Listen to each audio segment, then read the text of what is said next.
Hey everyone, and welcome back to my channel, Powerful Perspectives. I have some additional thoughts I'd like to share with you today, some reflections that I've kind of been mulling over based on an experience that I had a couple days ago.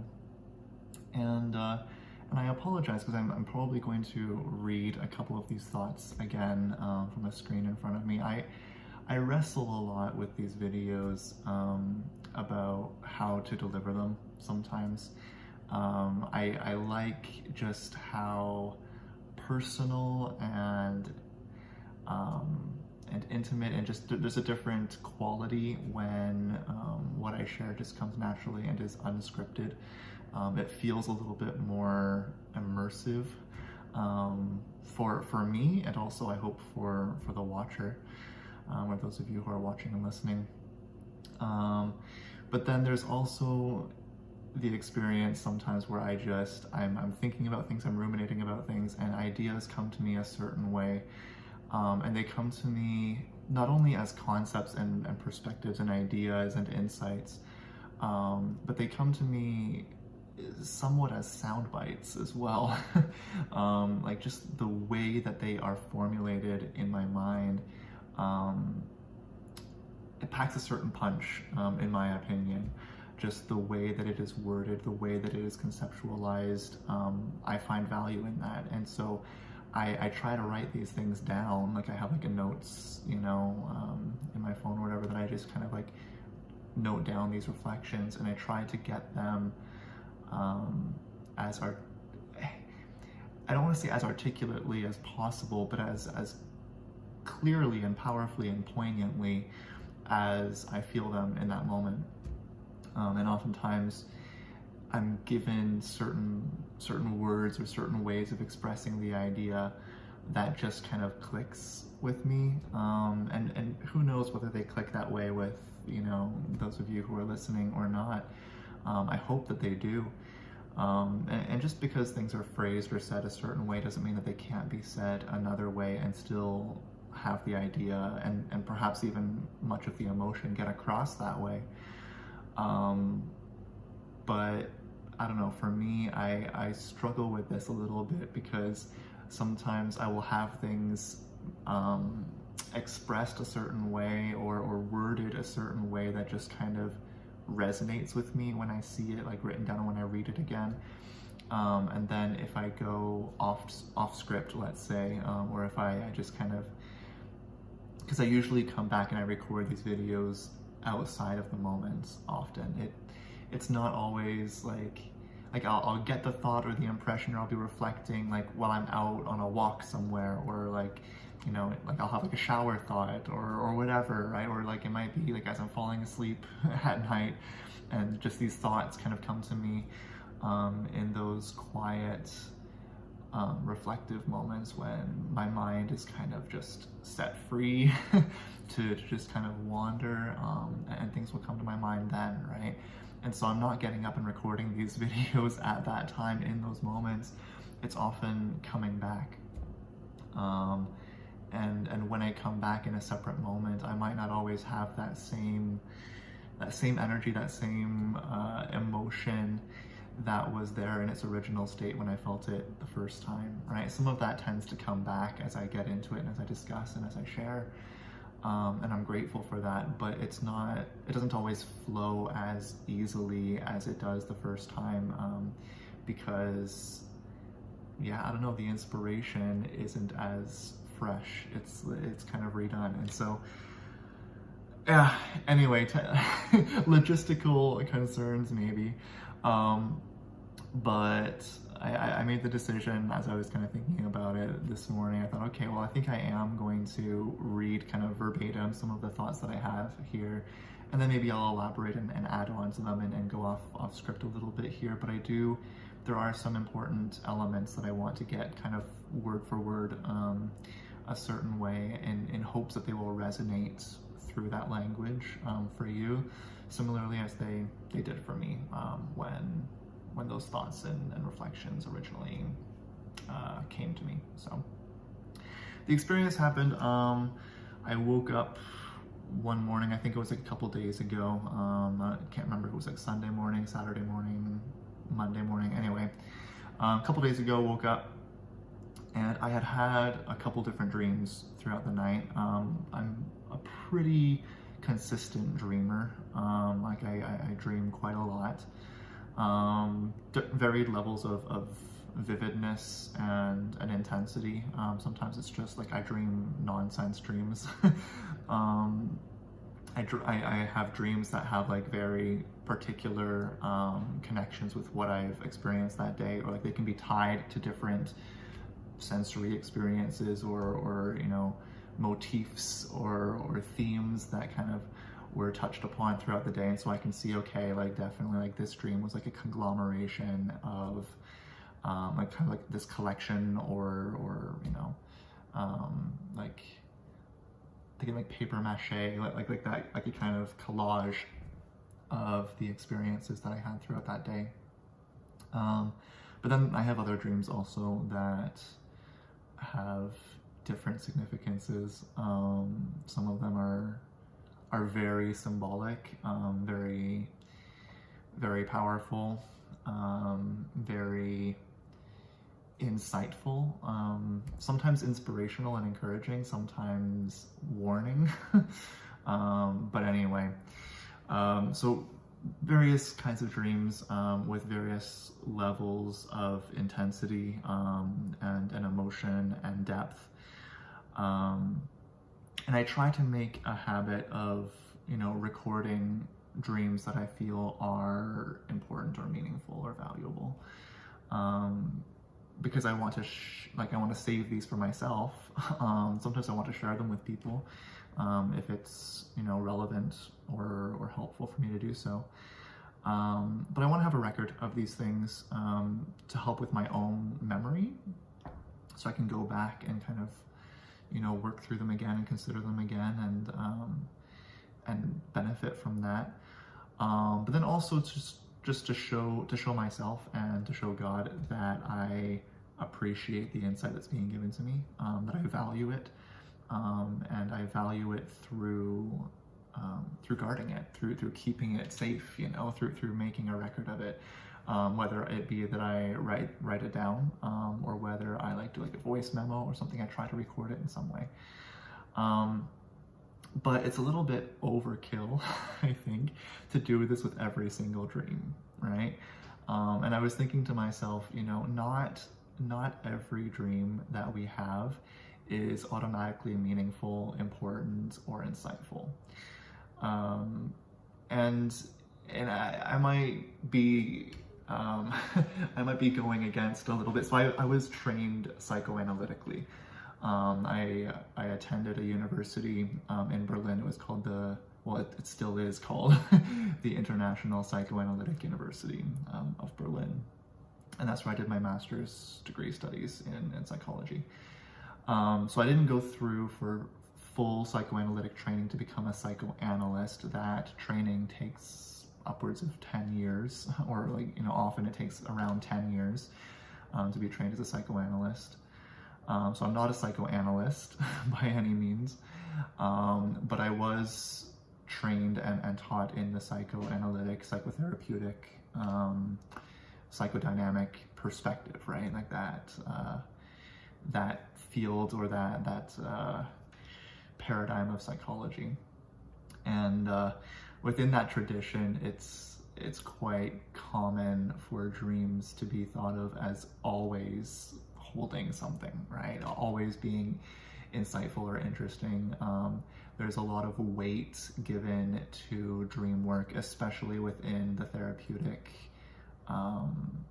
field, or like within that sense, right? So within within the clinic, like within like the therapy session, if a dream is brought up by a patient, well, first of all, like a lot of psychotherapists are kind of like waiting for that. It's something that's like expected. Like if a patient isn't sharing dreams in sessions, then something's kind of off or missing, at least within that tradition, right? Which is interesting because other psychotherapy or other psychological or therapeutic traditions don't put as much weight on dream work necessarily, right? But anyway, all of this to say that I understand that there are definitely some groups of people, and even like the paradigm in which I was trained, that put a lot of weight on dreams. And it could be that there is significance to be found in all dreams always, right? You might believe this, but as I was thinking about it, I thought, you know what? I'm not sure that that's necessarily always true. At least personally, from my own experience, I think there are some dreams that have weight and value and insight, and there are things to be gleaned from it. And there are others that might just be nonsense, and that's fine. And there doesn't have to be necessarily a deep, rich meaning or value or message to be gleaned from it. And I mean, in saying that, we kind of come to a separate issue and problem, and that is, well, how do you tell between them, right? Because I have had the experience, and I'll admit this readily, where I haven't really thought very much of a certain dream, but I felt kind of the push or the impression or whatever to record it anyway. And then as I do record it, as I'm talking about it, thinking about it a little bit more, I start to see things that I didn't see in it originally, right? And it starts to point to various themes or motifs in my life, or provide various insights that I wouldn't have gathered had I just kind of dismissed it, right? And so at first glance, it looked like it was nothing necessarily, right? But then going back, or even just not necessarily going back, but through the experience of sharing and recording it, I realized, oh, like maybe there's more that I can take from this, right? Then there are just some too where I just like they're just nonsense, they're just bunk, right? And I don't know that there necessarily needs to be something in it. But anyway, the thought that I wanted to kind of dig out of this, and use this as an example for, is just a general theme and attitude that I've kind of noticed in life, that I think can be applied a bunch of different places, and I'd be curious to see what you take from it, or what you gather from it. But it's this idea that if we look at things long enough and hard enough, we can start finding things that aren't really there necessarily. And of course, it's hard to always know like what we are putting there versus what is actually there, like this difference between subjective perception and an internalization, and our framing of things, our understanding of things, right? How much do we actually contribute to what we see versus how much of it is actually like objectively there? This is a question that we could spend, a lot of time critically thinking about and arguing over and trying to get to the bottom of. And it's hard because perception is so influenced by personal things, right? Like you can get two people who see the exact same thing happen. So like the objective external stimuli, right, is the same for both people. And yet their recountings of it may be vastly different, right? They may agree on a number of the facts in terms of like, okay, what, like just the objective information of like what happened. Sometimes they won't even agree on that, right? Sometimes like the details of what happened and how like will be slightly different from each other, and that's quite interesting and telling. But at the very, very least, oftentimes the emotion or motivation or like the adjectives, like the descriptives, right, that we kind of add to these things, they will be quite different, right? Like to people who see like a car crash, for example, like one person might say, oh yeah, like the car like bumped into the other one. Another one might say, oh, the car like crashed or like rammed. Like there's a difference between like bumping and ramming into something, right? But like even just these things, right? Like our perception of, okay, well, how fast was it going, and like how how much of a collision was there, right? Like how intense was that collision? Two different people might have two different perspectives of just how intense that is, and two different ways of expressing it, two different ways of describing it, right? Based on how they internalized the experience, right? Or based on just the range of experience that they have available to them, right? Maybe like one person has witnessed a lot more of an intense damage or an intense collision before, and so like their range of experience influences the rubric that they use, right? I ask myself this question often when I find myself in like a medical environment, and I'm grateful that I don't find myself in that environment too often. But I had an experience maybe a month, 2 months, almost 2 months maybe, back, where I had to go to the hospital for a certain reason. And they were asking a lot of the typical questions that they ask there, and one of them was like rating pain in different areas, you know, on a scale of 1 to 10. And I've asked myself this question often: how is that an objective and a reliable resource as a question?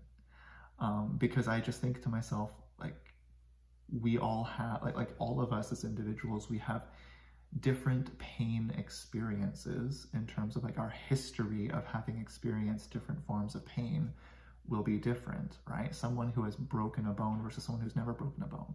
Someone who has like gotten, you know, like, and I always forget like the degrees like of a burn, right? Like it's like a degree 3 burn like worse, or is a degree 1 burn? Anyway, but like a really, really severe burn, right? Someone who's experienced that versus someone who hasn't.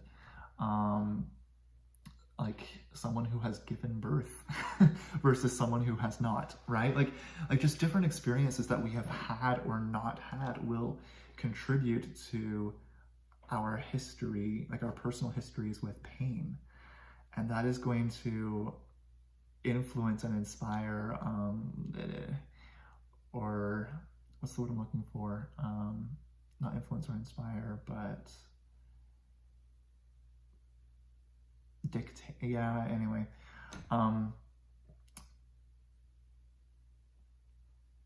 It's bugging me.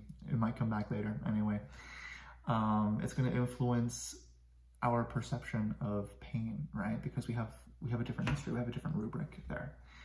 And then you have different people with different levels of pain tolerance, right? And so like it might hurt, and like you can acknowledge the pain, but like I think sometimes the level to which we are able to bear it or like ignore it or kind of get on or move on, right? Like our personal approach to and interaction with that pain, the relationship that we kind of bring to bear with the pain, how we choose to handle it, right?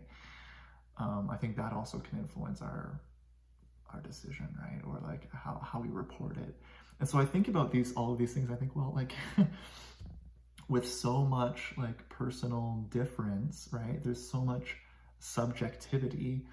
So like how can that be a useful resource to ask them? Like I understand that you want to understand like the pain, but like you need to be able to somehow filter that through the person who's giving you that information. And you don't always have the full complete history and the context to know like where their subjective reporting of pain maps onto like objective pain that like you need to then respond to, right? And maybe a medical professional will come back to me and say, you know what, like the objective pain actually it's not as important as the subjective, because like the person is feeling it, right? Like but again, like you need to have some sort of equalizer. I don't know. Like anyway, interesting question to think about, right? In terms of just like our perceptions, but it kind of comes back to this idea that sometimes like when we look at things long enough and hard enough, we find things, but it's not so much that those things are actually found always. It could be more that we just imbue those things with those qualities. Like we map those things onto what we see. And oftentimes the things that we're mapping onto what we see are based on either our hopes or our expectations. And they can go hand in hand, but they can also be separate, right? We can expect something that we don't hope for. It's not always a positive thing, but it can be according to an expectation. And so, and again, this is going to be inspired mainly by our personal histories, right? Like just the patterns that we've come to expect throughout life, the environments that we've grown up in, the experiences that we've had, past personal traumas, right?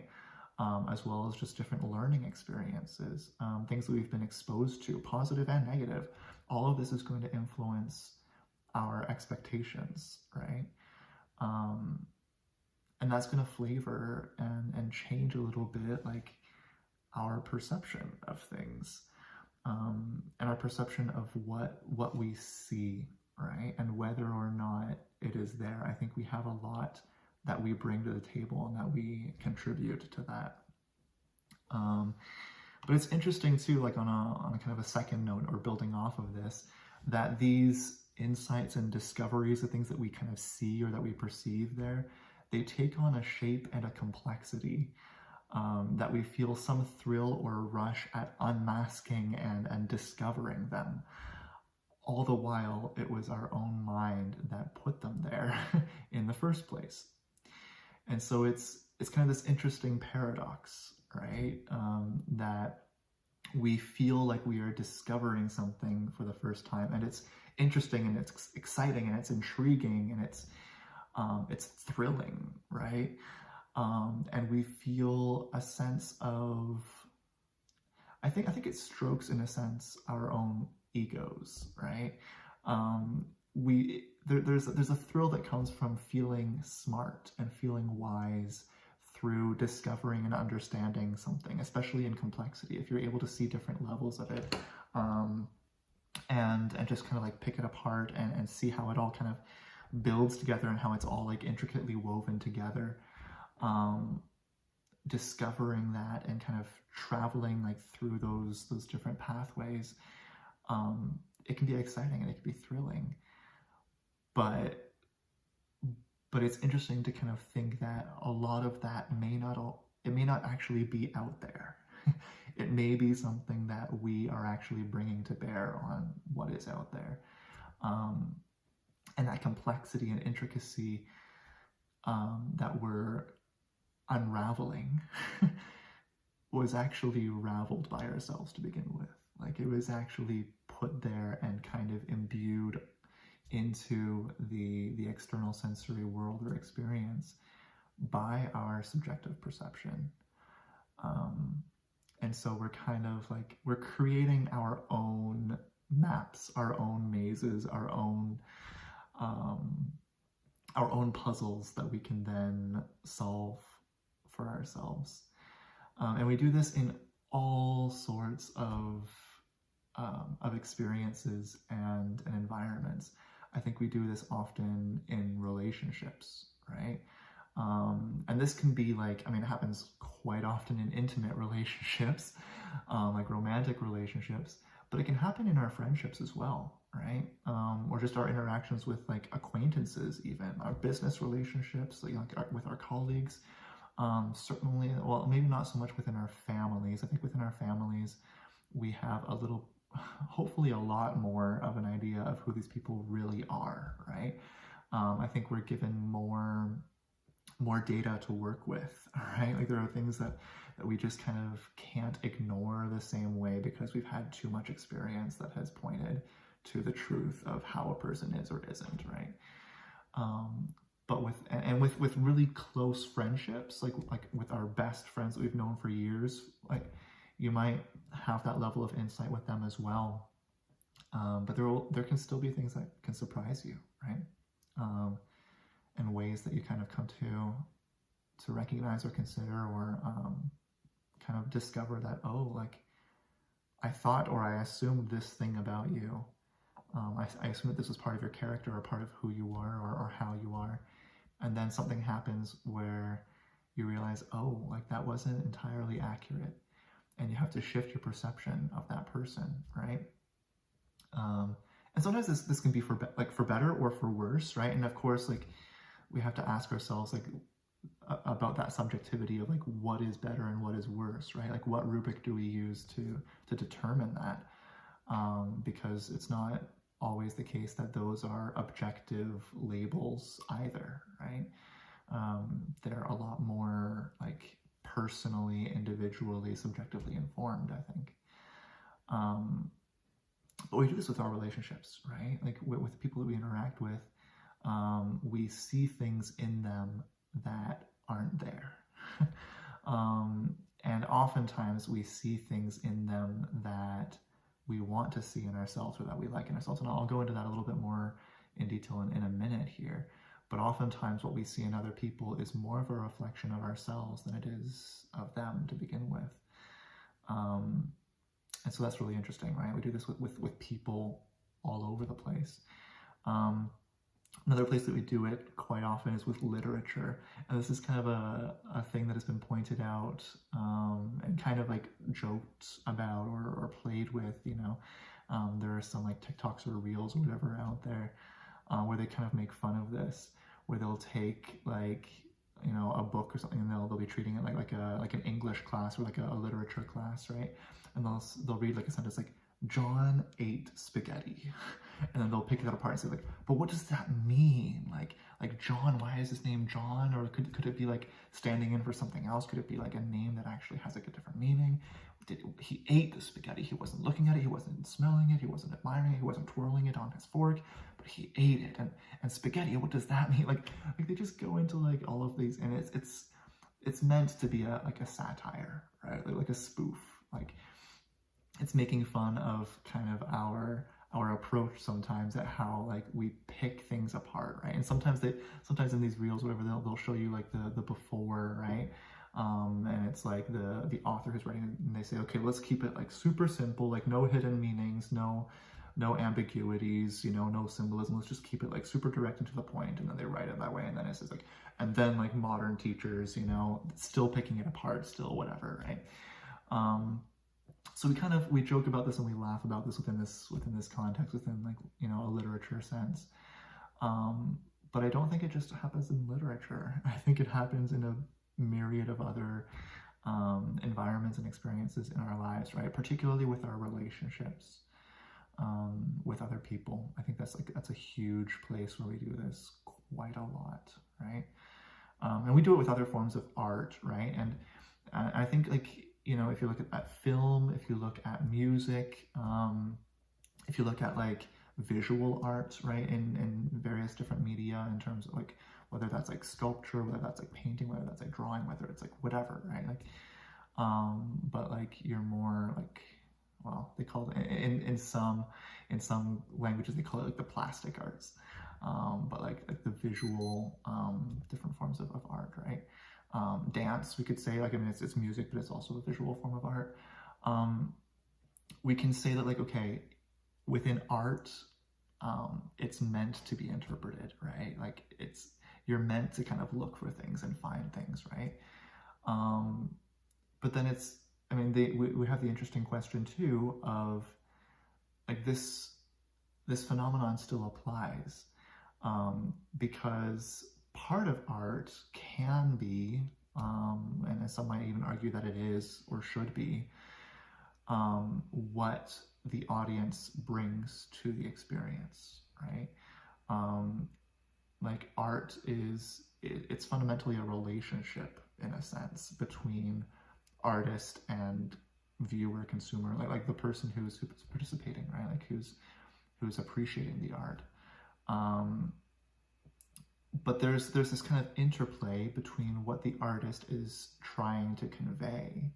So like oftentimes like the artist will have like a message in mind, something that they are trying to show, or like a certain symbolism or whatever, right? They have their own interpretation, their own meaning, sometimes their own message, their own value, their own interpretation, their own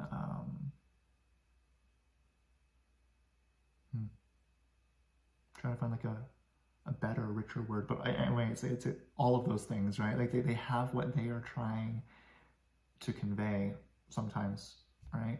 And sometimes that's very clear to them. They're trying to convey a certain thing, and other people might read other things into that, right? That perhaps weren't intended. And sometimes like this comes up, right? Like there will be, you know, fans who ask a musician, like, what did you mean by the lyrics of a certain song, right? And sometimes the musician will share that. Sometimes they'll say, okay, well, these lyrics have reference to this in my life, right? And they'll tell you like the significance that it has for them and what they meant through those lyrics, like what those lyrics mean to them. But then those lyrics can take on various different meanings for different people, right? And sometimes that is the intention, or that is the goal. And sometimes the you know, the lyricist or like the artist will hold back and say, you know what, like I'm not going to tell you what the lyrics mean, because they mean, I mean, like what they mean to me maybe is less important or less relevant or less valuable than what it means to you, right? I mean, it's more it's valuable to me, but what's valuable to me might not be valuable to you, and I would rather you have your own personal experience with whatever you think it means, right? And so there's this play here, right, between what is intended by the original source versus what is brought by the person who interacts with it, and that relationship and that play, sometimes it's manipulated quite consciously and purposefully.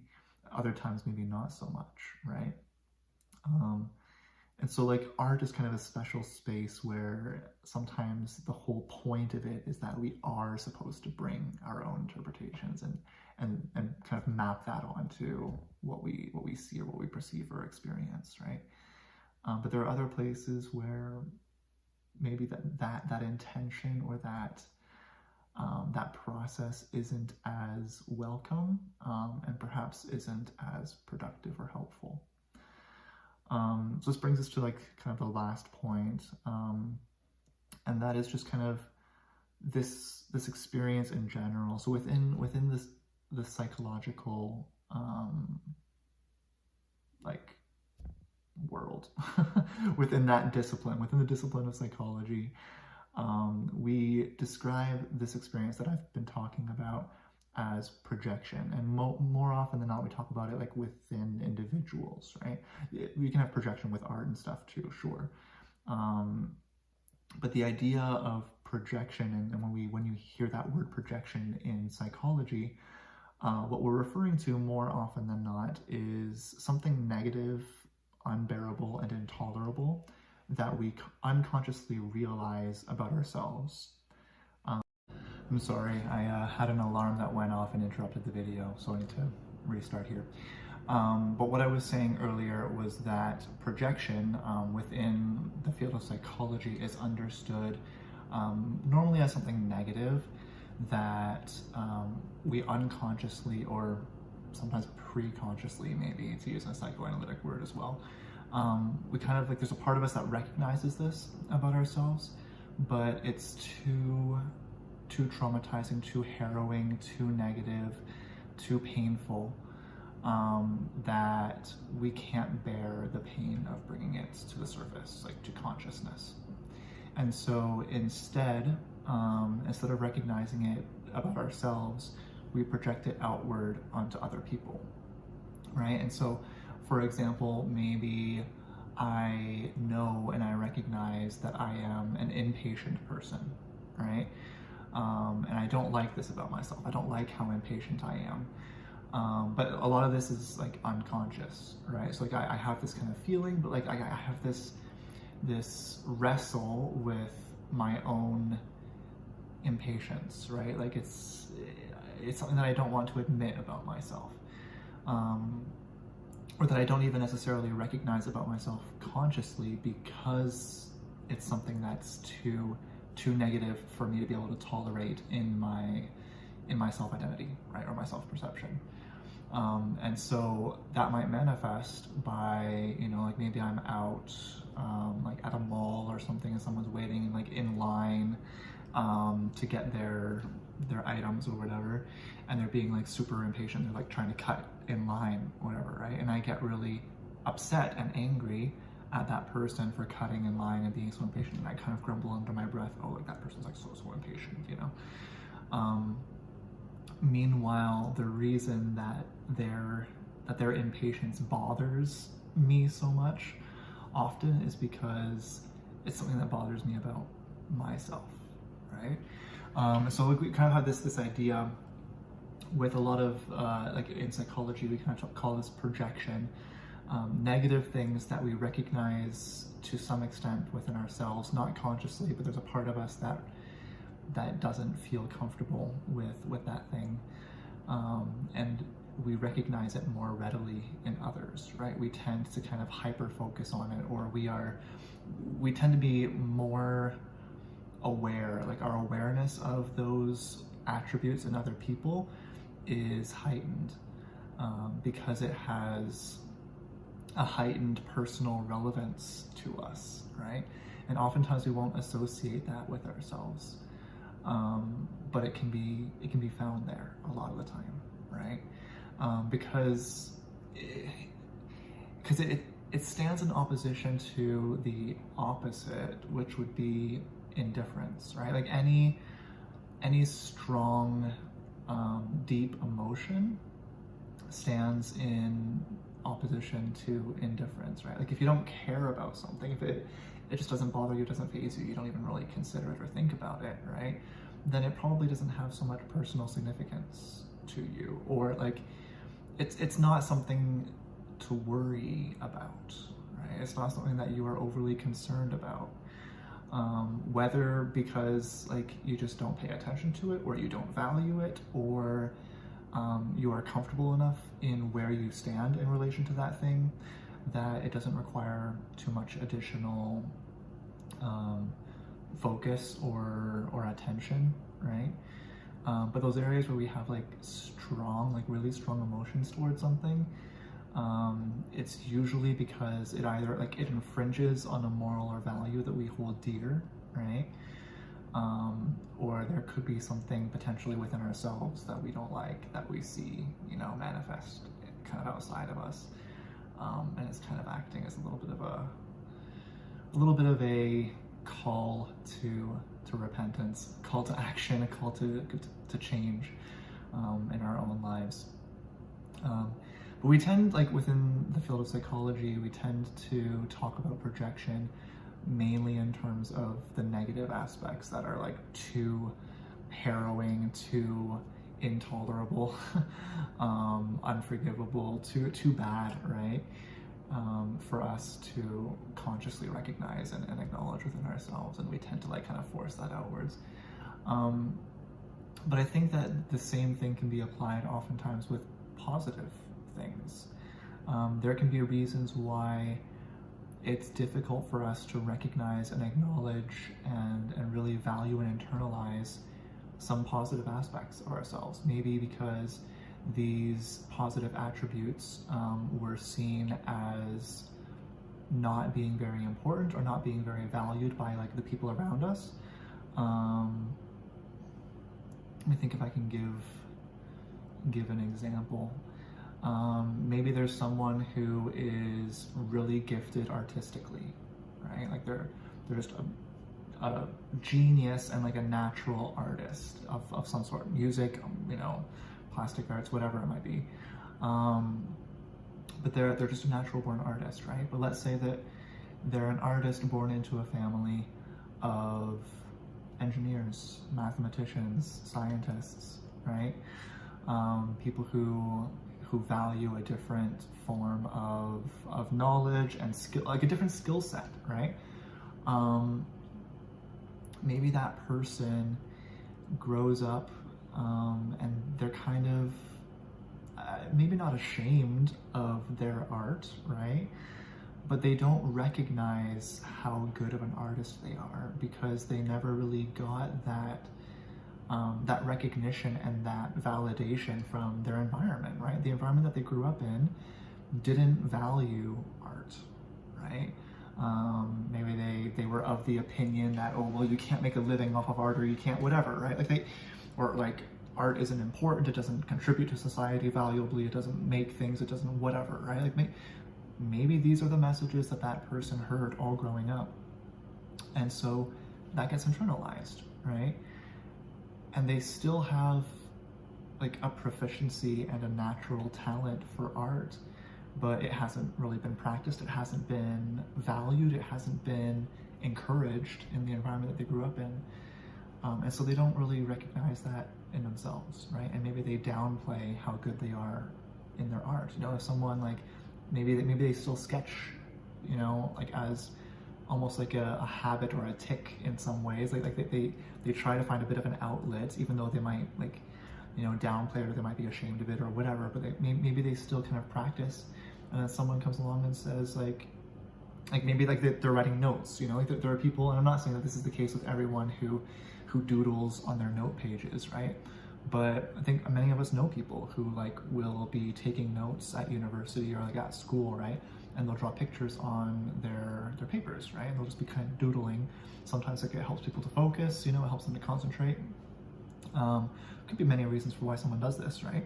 But let's say that like, you know, maybe this is one of the outlet modes for this person who's grown up in an environment where, you know, their art isn't really appreciated. Maybe they just kind of find that outlet through like, you know, doodling on their note pages while they're at school.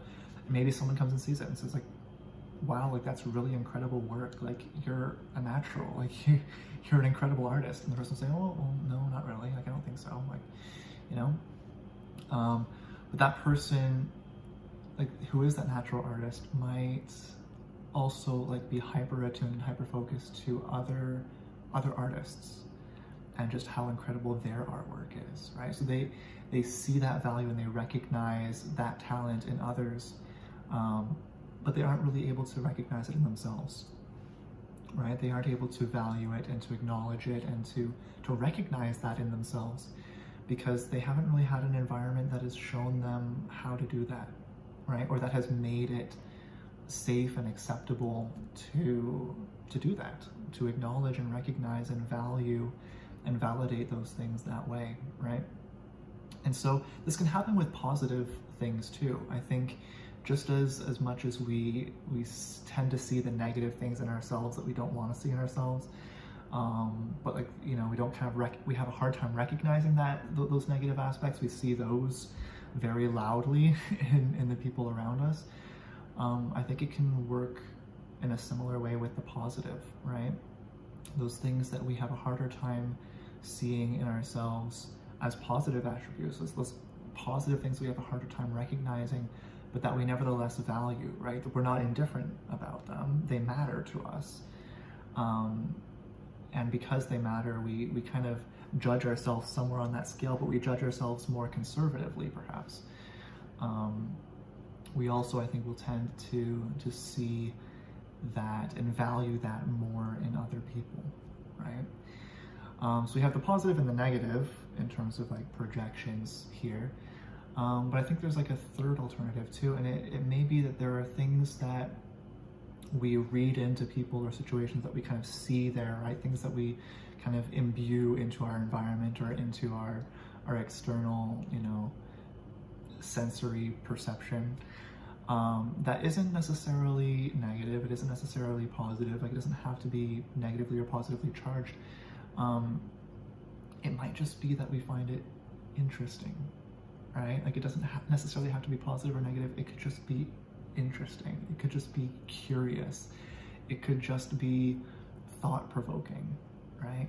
And we kind of circle back to the beginning here with this idea of like the complexity and the intricateness, right? And how our mind kind of maybe maps some of that into our environment to give us something not only to occupy us, but also because being occupied in that way, being challenged, the very fact of being given opportunity to have problems to solve or discoveries to make or, you know, complicated things to understand and figure out, like there's a thrill that comes from that, right? And there's a bit of an ego stroke that comes from understanding that and building it, you know, conceptually, there's a positive reinforcement that comes through that, right? Mentally, emotionally, and so on. And maybe at times, like, we share those discoveries with other people, and they share that interest. They think, oh, like that's so interesting too, you know. And so that that positive reinforcement might come from the outside as well.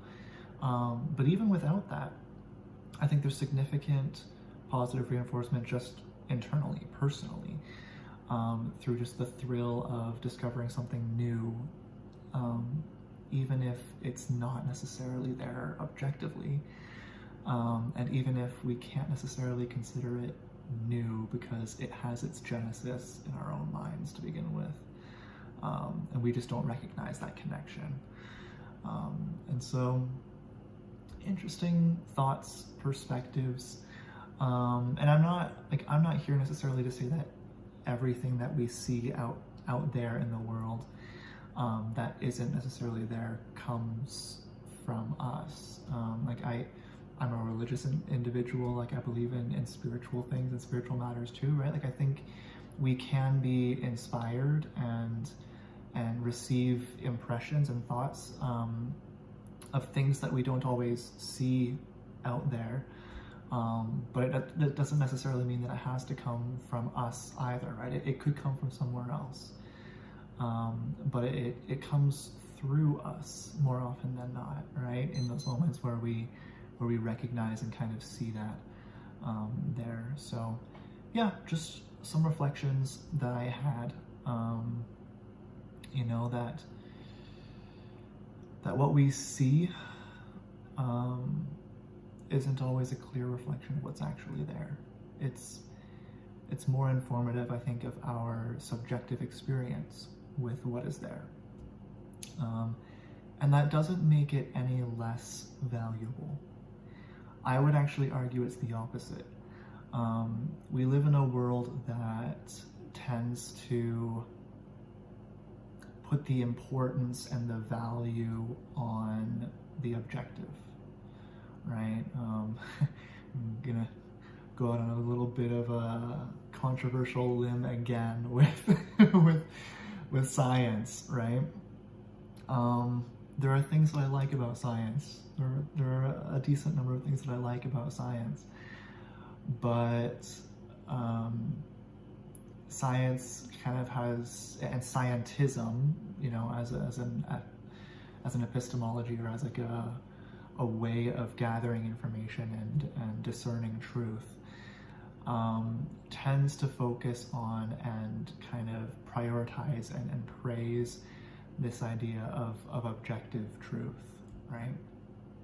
And there is, well, I wouldn't say only objective truth, because there's objective and subjective truth, but I would say just objectivity, period, right? Subjectivity is really frowned upon in the sciences. It's seen as being kind of a confounding variable, right? It kind of gets in the way of our discovery of truth. And so, like, yeah, the word subjective is kind of like almost a sort of curse word in science, right? If you want to really like annoy a scientist of almost any, you know, scientific discipline, but more especially in the hard sciences, or, you know, in psychology, we say sometimes, or I've heard it said, I don't know how widely it's said, but I've heard it said that psychology has physics envy, in the sense that, like, we want to be seen and esteemed and established and recognized as one of the hard sciences, like one of the official sciences, right? Yeah, I mean, psychology became psychology through philosophy trying to separate itself from religion, basically, right? And well, philosophy was in a way already separated from religion, but, like, you know, then the scientific revolution and everything came in, and it gained prestige, and psychology kind of jumped on that bandwagon and said, okay, this is our chance. to get recognized, you know, as a prestigious source of information and knowledge. But we have our birthplace in philosophy originally, right? If you go back far enough, like any history of psychology class will start with the great philosophers, because that's where our educational history takes us. That's our educational ancestry, let's say, as psychologists. So interesting things to ponder here, right? But science in general, as I was saying, like tends to really prioritize and value objectivity as much as we are able to get to it. Oddly enough and funnily enough, like it's kind of a subjective assignment of what is objective, right? And we can play with that, but I would argue that there is nothing less valuable and less important about subjective experience, especially when it comes to the human experience. And I would say, like, especially within the realm of psychology. And I might get a lot of hate from the psychological community for saying this. But at the end of the day, the objective external, like the outside world and what is actually happening out there doesn't matter so much to the individual. And it's not so important and not so relevant to them. It's relevant in terms of like reality testing, sure, right? Like if we're talking about like psychosis, let's say, right? Or schizophrenia, or like, and we're testing for reality. Like, okay, are they hearing things or seeing things that aren't there, right? That aren't there in the physical reality that other people around them aren't experiencing, right? Then maybe there's some value in comparing those two. But when we look at the individual and what they're living in and the experience that they're having, we don't live in objective reality. It's not the sphere that we operate in as individuals. Everything we experience is internalized and it's filtered through various different experiences. Like even just going through like visual, like if you want to look at it biologically, if you want to reduce it to just, you know, the biological, like just take our eyesight, right? What we see is not an accurate, exact replication of what we actually see, right? Like the picture has been inverted, like when we see it flipped, and then like our mind like flips it back to its correct state, right? And so like we're not seeing the outside world directly as it is. We're seeing through a filter that inverts and then reverts and changes things around, right? Like, and so already like in our sight, already like in our physical vision, we operate based on representation and not based on direct observation of what's actually there, right? And that's just biological, that's just physical. Take that and apply it then to just our social and psychological experiences with each other. Like there's even more room for interpretation, right? And those interpretations can be accurate or inaccurate, right? Like, I mean, just look at the basic foundations of communication, right? Like we have a whole discipline kind of focused on teaching communications and proper communication, right? But it's possible for two people to have a conversation, and I don't know if you've observed this before or recognized when and if you've observed this before, but it's possible for two people to have a conversation, and it's almost like there are two parallel conversations happening at the same time, because it's apparent that each individual has a different understanding of what is being referred to, right? And so you're using words under the assumption that you have the same understanding of what those words or phrases represent, right? And you think that you're referring to the same thing. You think that you're using the language the same way to represent the same concepts and ideals, when in fact you might have very different understandings of what those are. And so you see people just talk past each other, right? It happens all the time. Like look at politics, right? Look at even professors, right? Like in the educational field, like there will be professional debates in in the scholastic field, right? In research, and often part of that comes through not defining our terms well enough. And there's a reason why it's so important to define terms and say, okay, by this I mean this, by this I mean this, right? But if you take that to the extreme and you define everything, then you lose any cohesion in communication, right? Communication as a foundational principle depends on a certain foundation of assumptions. We assume that we share a common understanding or a common meaning when we use certain symbols, certain words, certain concepts. Like we kind of assume that we both have a similar or like the same, or at least like a similar enough understanding of what that is, that what I'm referring to in my speech is the same as what you refer to in your understanding of my speech, right? And we have to operate on that basic foundation of assumption and understanding in order to have any hope for effective communication. But we can get into some pretty funny, and not always funny, sometimes really serious, trouble and messes, when it comes out at the end that our assumptions of understanding were actually misled, and that we actually had very different ideas, very different interpretations, very different understandings of what was being referred to and discussed and talked about, right? And this happens in, again, many different places. It happens in politics, it happens in the research field, it happens between parents and children, in just rearing children.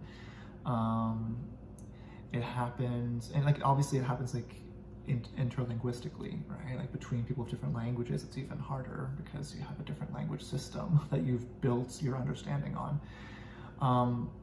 But even within the same language, this happens in all these different places. It's something that, depending on the style of humor, it's something that comedians are really good at, right? They're really good at portraying this. They'll play with pun, they'll play with double meaning, right? And you'll have these two kind of parallel meanings or interpretations emerge simultaneously, and that's part of the humor, right? They use that to create a misunderstanding that is humorous. And so this is a tool that can be used, but it's because it happens so easily and so readily, right? And so I think this just points even more to the subjectivity of experience and the fact that we don't live objectively. We don't live in objectivity. It's not how we experience life. And so when it comes to when it comes down to the individual and the experience in the life of the individual, I would say the subjective is more important, because that's where the person lives and operates. And so remembering this, I think, can be really important, right? Especially in terms of communication. I think I've spoken about this in some other videos before, where if two people, let's say a romantic couple, get into an argument, which happens, it's important for them to be clear on the objective truths, right? The data, like what happened. But more often than not, that's not what they disagree on. From time to time, it can be a little bit. They might agree on some particular details of what actually happened, and But more often than not, it's their interpretation. It's like they don't agree on the motives, like the reasons. Like, oh, I did this because of this. No, you did this because of this, right? Like, you did this because you were feeling this way and you wanted me to feel this, and like this was your motive. Like, it's the assumptions and the motivations. It's the reasons, right? And the weight and the emotional quality that we assign to the data of what happened, right? It's our interpretation of those things that we experience it, you know, as the observer or as the receiver one way, which is vastly different often from how the other person intended it when they did it, right? And so we assume that they did it with all of these intentions and all of these reasons and all these motivations, where on the other hand, you know, like none of those were present potentially, right? And so again, we get this talking past one another and this conflict, and at the end of the day, you know, like where they're both are important, right? If you want to talk the people down and you want to calm them down and you want to like help them find harmony, what do you talk about? You talk about the objective truths, right? You talk about what happened, the things that they can agree on, right? And that's where you're going to find the greatest chance for harmony. The greatest chance for like agreement is, okay, like we can agree on these hard, you know, objective truths, like the data of what happened. But then in terms of like, if you want to take it that step further and if you want to understand, empathize, validate, right, comfort, if you want to be in and suffer with and really empathize and go through that emotional experience with the person, right? If you want to help heal them, if you want to comfort them and encourage and repair, right? That has to come through recognizing, acknowledging, valuing the subjective, right? And you can't think of it as an objective reality in terms of like, that is objectively what that person lived and experienced, right? It's personal to them, but it's real for them. Even if that doesn't reflect, you know, reality objectively, like in terms of like, okay, like how I felt, you said this wasn't actually how you intended it. And so like that malicious intent that I experienced, it may not be true in terms of what you were conveying to me, but it's true insofar as how I felt it and how I experienced it, right? The effect that it had on me was true and real and deserves to be recognized and acknowledged as such, whether it was intended or not, right? And so like the other person who said those things and maybe they didn't have malicious intent, maybe they didn't mean to offend, but they said something a certain way and it offended the person or like hurt the person, they need to have the humility to recognize, okay, I didn't mean to do this. Like this wasn't how I meant it. But regardless of how I meant it, I recognize and acknowledge that this is how it felt to you. Like this is how you experienced it. And I'm sorry that you experienced it that way. Like, I would never want that for you. Like that's, like you put yourself in that position. Like if I experienced it that way, like that would hurt me too, right? Like that's what empathy is. Empathy is putting yourself in the position of the other. It's finding the part of you or the place within you that knows what that feels like. It's putting yourself in that same place and feeling that same emotion through your own experience, right? It's suffering with the other person, and finding unity and companionship and trust and love and safety in that shared experience, because you choose to step into the sharing, right? Beautiful thing, really hard thing to do. It's a really hard thing to do like authentically and sincerely, but that's what we need to do, right? Like we need both the objectivity and the subjectivity. We need the objectivity to help us find common ground, and find harmony and something that we can agree on, right? Like a foundation to start building the rest of our relationship with.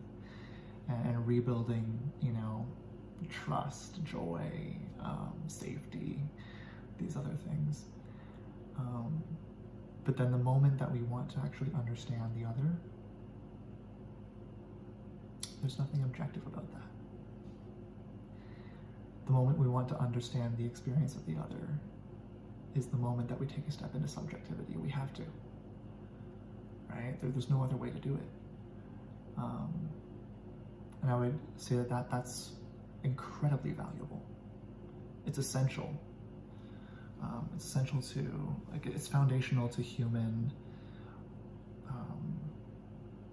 interaction, collaboration, like to social units, and like to relationships, like any significant form of relationship.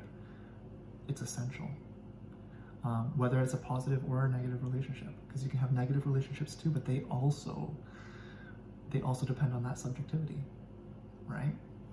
A narcissist who wants to manipulate and take advantage of other people, right?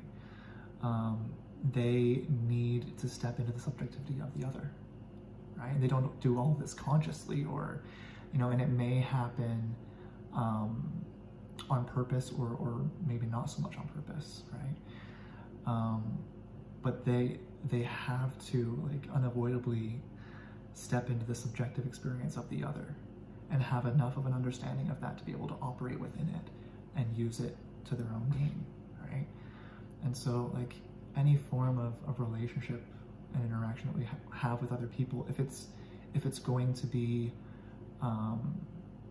informative or effective in any way, it's going to necessarily involve that subjectivity. Anyway, some thoughts and experience. This is probably longer than I imagined it being at the beginning, but hopefully it was interesting and thought-provoking, and I'd love to hear your comments and thoughts about it. If you want to contribute those, put them below, and I will see you all next time.